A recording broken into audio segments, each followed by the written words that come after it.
5 million people are being tested for the CCP virus in China's Xinjiang. That's after a new wave of the virus broke out in the region. 7 earthquakes struck a Chinese county within 5 days. Before that, something strange happened. Grain companies in China are warning customers of more prices shooting up. This as officials ramp up imports. Concerns are growing that this may disrupt the global supply chain. Huawei's global 5G dream is fading as more countries join the U.S. to block Chinese equipment. And the U.S. is not the only country facing technology theft. The Chinese Communist Party is trying to co-opt Germany to dominate the technologies of the future. Welcome to China in Focus. I'm Tiffany Meyer. Now we turn to China's Xinjiang region. Authorities there are mass testing nearly 5 million people. This after a sudden spike in Chinese Communist Party or CCP virus cases. What's unusual about this spike is its rapidly increasing numbers. Last Saturday, the city Kashgar in Xinjiang reported 1 asymptomatic case. That number climbed to over 100 overnight and is still on the rise. NTD can't independently verify these numbers. Chinese authorities have been known to underreport confirmed virus cases in recent months. That's according to internal documents obtained by NTD. Kashgar is located in western Xinjiang. The region is part of China's northwest and is home to 11 million members of the Uyghur ethnic group. The same day, authorities reported 1 asymptomatic case there. Local airports canceled a number of flights. Internet users soon began posting videos saying the city was put under semi-lockdown and that outside visitors are forbidden from entering. In response to the outbreak, local authorities announced the highest emergency response levels. Schools are shuttered and nearly 5 million residents have to undergo mass testing within 4 days. It comes after Xinjiang endured an outbreak 3 months ago, which put the region under a 2-month lockdown. Authorities haven't been able to pinpoint the source of either of the outbreaks.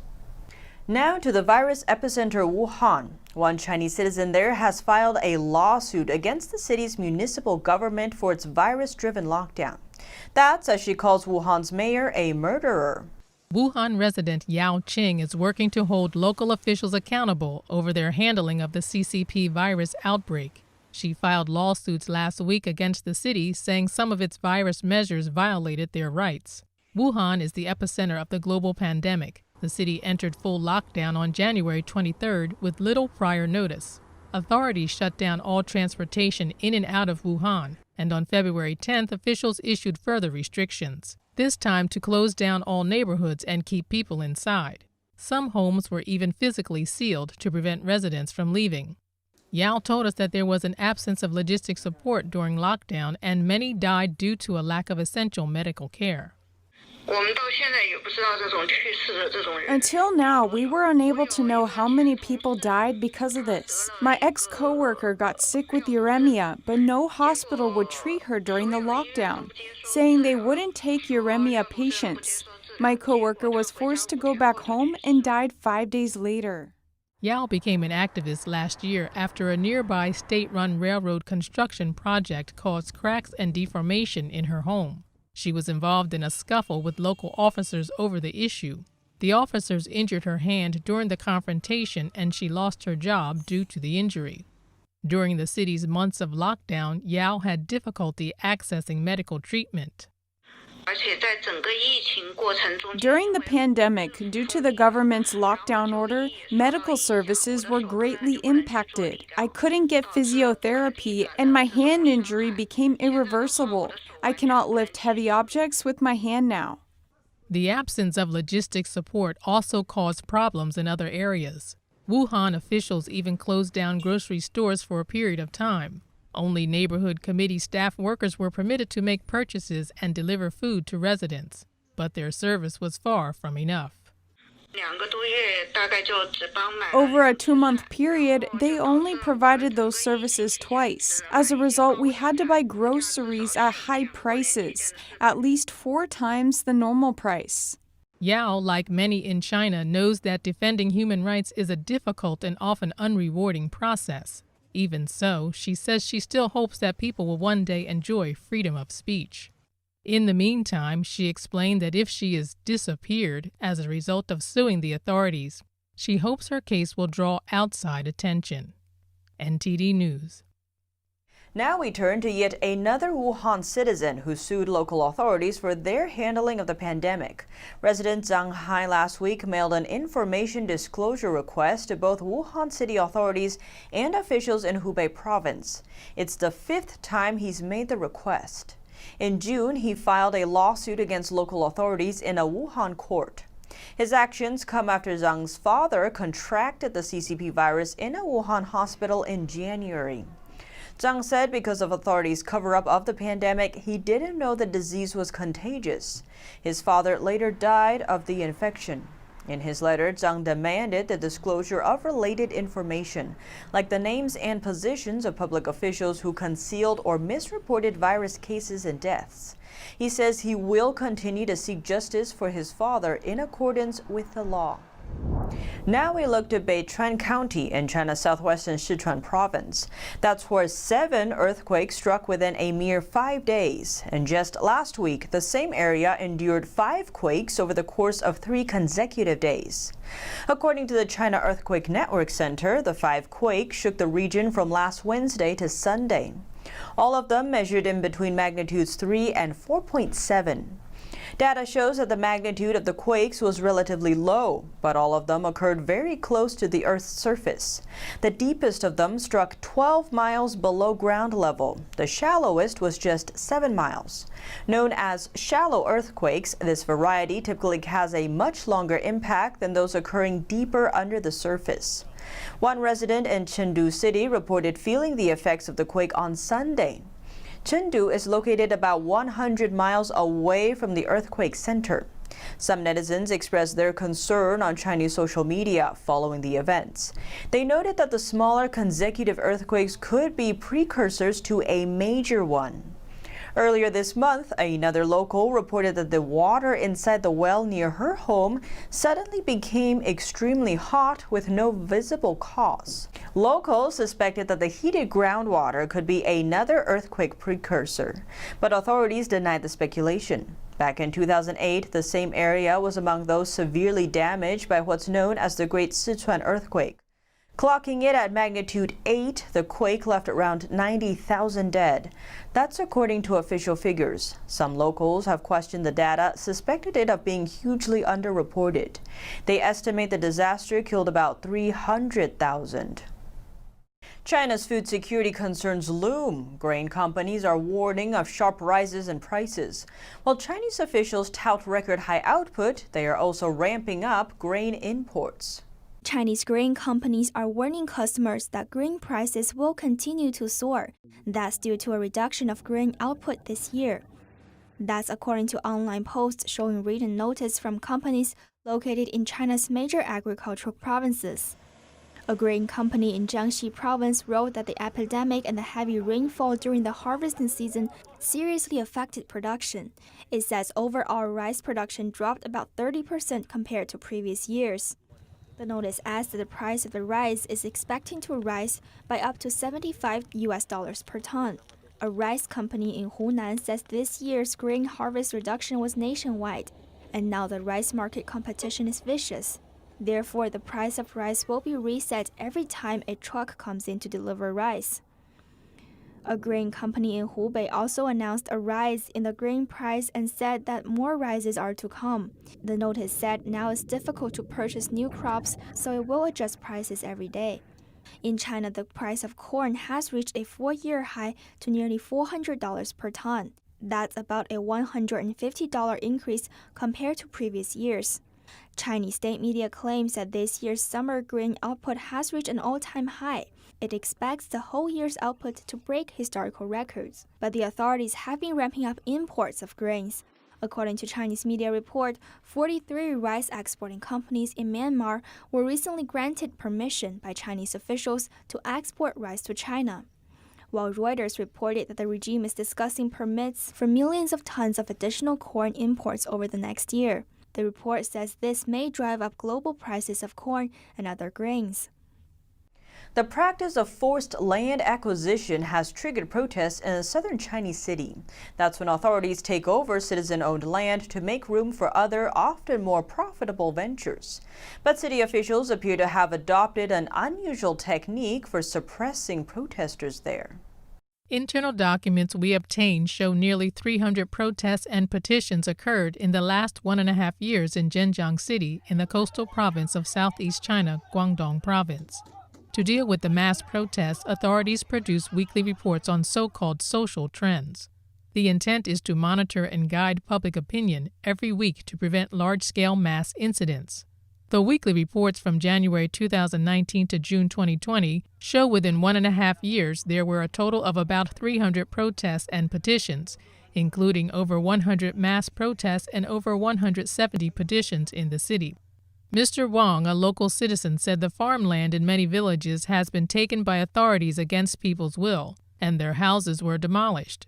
Villagers' petitions have been suppressed. To protect his identity, we gave him a pseudonym. The police, prosecutors, and courts are all involved in the suppression. The people arrested in Xinjiang City are all innocent. When they went to petition, they were arrested and sentenced to prison. Dozens of them have been put in prison for 1 or 2 years. Almost every village has these kinds of cases. The court said that the court was set up by the government and serves the government, and it is useless to sue the authorities. You'll never win. Mr. Liu, another local, said the villagers who defended their rights have been closely monitored. They will be stopped as soon as they arrive in the railway station of the city on their way to Beijing to petition. We also gave Mr. Liu a pseudonym. He is one of those whose land has been taken by the local government. When he tried to file a petition at the central government in Beijing, local officials stopped him on the way and injured him. He was sent to the hospital for treatment. Petitioners going to Beijing were taken back. They were arrested and locked up in the police station. Then they were sent to the labor camp in Xinjiang City. They were brutally beaten and injured. It was terrible. Xinjiang has the most corrupt officials. We, the ordinary people, live in dire straits. We are angry, but we dare not speak out. Villagers in Xinjiang City also stated the local government set up a so-called Flying Tiger team to recruit people who like to fight. Often they are people without fixed duties. The local government sometimes sends nearly 1,000 people to demolish houses at a time, and any villagers who resist demolitions are violently beaten. The policemen are mixed with the so-called Flying Tiger team, and they have demolished hundreds of houses. There is no compensation or anything for losing the houses, no living expenses, subsidies, resettlement fees, nothing. The territory under the Communist Party is a world of tyrants and hooligans. The internal documents also revealed that sometimes more than 100 people filed a petition together. The two biggest petitioner groups are veterans and villagers who had lost their land. Reporting by Xiong Bin, NTD News. Hundreds of people rallied in Taiwan's capital on Sunday to call for China to release 12 Hong Kong citizens arrested at sea by mainland authorities in August. The rally is part of a global campaign to support the pro-democracy movement in the financial hub.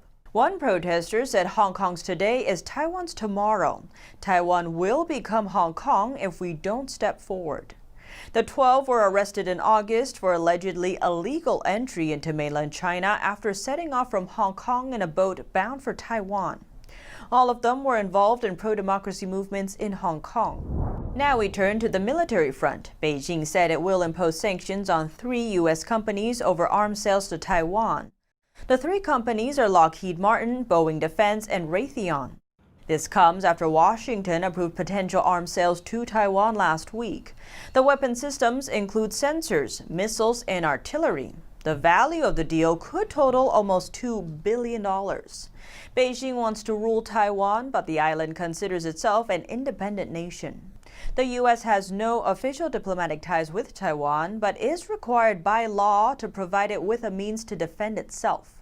The U.S. potential arms sale to Taiwan came after Beijing increasing military activities near the region. Several weeks ago, Chinese fighter jets crossed the midline of Taiwan Strait. This area is considered a buffer zone between Taiwan and mainland China. China sanctioned Lockheed Martin in the past for selling weapons to Taiwan, and the company said it has limited presence in China. Social media giants Facebook and Twitter coming under fire for alleged bias. This after the platforms blocked a New York Post article relating to a negative news story about Hunter Biden, Joe Biden's son. Committee Chairman Senator Lindsey Graham announced on Friday the platform CEOs will voluntarily testify before the Senate next month. Graham said in a statement the hearing will focus on the platform's censorship and suppression of New York Post articles. He added in the statement the hearing will provide a valuable opportunity to review the company's handling of the 2020 election. According to the press statement, the hearing is set for November 17th. The social media platforms came under fire after stemming the spread of the New York Post reports on emails reportedly belonging to Hunter Biden. The emails pointed to Biden's alleged business dealings with foreign powers, such as Ukraine and China. Facebook blocked the article on the grounds that it needed to be fact-checked first. Twitter stopped the article from being shared at all, saying it fell under the platform's hacked materials policy. Twitter CEO Jack Dorsey says his company's actions were unacceptable. White House Press Secretary Kayleigh McEnany was locked out of her personal Twitter account on Wednesday. It was after she shared the New York Post article about Biden's son. And on election meddling, an investigation by American magazine Newsweek found hundreds of groups in the U.S. with ties to the Chinese regime doing just that. Newsweek found 600 such groups with ties to the CCP who allegedly engage in a variety of activities, from gathering information on businesses and building economic ties. According to the report, a separate investigation by the International Cyber Policy Center of the Australian Security Policy Institute found thousands of examples of fake accounts posting on social media. These accounts are affiliated with the Chinese regime. The goal of the posts is to create division ahead of the election. In recent weeks, both Microsoft and Google have pointed to attempted cyber attacks linked to Beijing. These attacks targeted individuals working with the Biden and Trump campaigns. Experts are concerned this just points to the surface level and allege the communist regime's goal to subvert American democracy is much larger. Chinese telecom giant Huawei's global 5G ambitions have taken yet another hit. That's as 3 more countries announced they won't be using Chinese technology in their 5G infrastructure. 3 more countries on Friday signed an agreement with the United States to become members of the U.S.'s The Clean Network Initiative. Membership means they won't be using Chinese technology in their 5G infrastructure. That includes equipment from Chinese tech giant Huawei, which the U.S. has deemed a security risk. Bulgaria, Kosovo, and North Macedonia in Eastern Europe are the latest to sign on. They're among more than 30 other countries who have already joined. According to the State Department, the initiative seeks to eliminate long-term threats to data privacy, security, and human rights posed to the free world from authoritarian malign actors, such as the Chinese Communist Party. Because Huawei is based in China, it's subject to the regime's demands. Former Huawei employee Jin Chun told NTD's sister media The Epoch Times that Huawei has connections with China's National Security Department. He says several top leaders in the company are from CCP government agencies, either the Chinese Army's General Staff Department or the National Security Department. Since 2018, the CCP has been investing heavily in the 3 Eastern European countries. The funding came as a part of its Belt and Road Initiative, an infrastructure project bringing Chinese money into foreign countries and often expanding the regime's influence overseas. At the time, both Bulgaria's president and North Macedonia's prime minister positively viewed their cooperation with the CCP. The move to disengage with Chinese telecommunications is in stark contrast with their stance from just 2 years ago. The change is likely due to the U.S.'s campaign against the CCP in Europe in recent months. A new report raises the alarm over the Chinese Communist Party's strategy with Germany. It states the CCP is trying to co-opt Germany to dominate the technologies of the future. NTD's Germany correspondent Christian Watson has the story. A new report by the Foundation for Defense of Democracies warns that Beijing is utilizing Germany as the main springboard to dominate industrial and technological standards of the 21st century. It's part of Beijing's economic plan to become a leader in 10 tech sectors within 5 years. Made in China 2025 is part of the Chinese Communist Party's long-term plan to become the dominant world power by mid-century, replacing the U.S. For Beijing, Germany has both the technology and the willingness to cooperate to help it get there. The report states Made in China 2025 targets Germany first as a source of technology, second as a partner through which to export standards favorable to China, and third as a competitor for the lead in the current industrial revolution. The CCP usually touts win-win cooperation, but as the report points out, some German companies end up losing as China siphons off technology. For example, in 2001, Siemens entered a partnership with Shanghai Electric on gas turbines, one key technology for China. Once Shanghai Electric got what it wanted, it ended the relationship and Siemens lost out. A 2018 analysis found that the majority of Chinese mergers and acquisitions in Germany align with the key areas of MIC 2025, like electric vehicles, electrical equipment, biomedicine, and robotics. MIC 2025 also aims to upgrade the Chinese military. For the CCP, the controversial takeover of German robot manufacturer KUKA in 2016 by China's Midea Group served that goal. Now KUKA is part of several industrial parks in China, pursuing both military and civil uses. According to the report, the CCP's plan threatens beyond Germany to the rest of the Western world. It states, if left unchecked, China's strategy will undermine and produce a world hostile to the prosperity, security, and values of Germany, the United States, and their liberal democratic allies. The authors of the report give suggestions on ways to respond. They say the U.S. and Germany should join forces to define restrictions on the export of technology and on investments tailored to bids by China, and that NATO could play a new role in defending its members against economic and military encroachment by the CCP. Reporting by Christian Watchin, NTD News, Berlin. And that's all for today's China in Focus. Thanks for watching and see you tomorrow.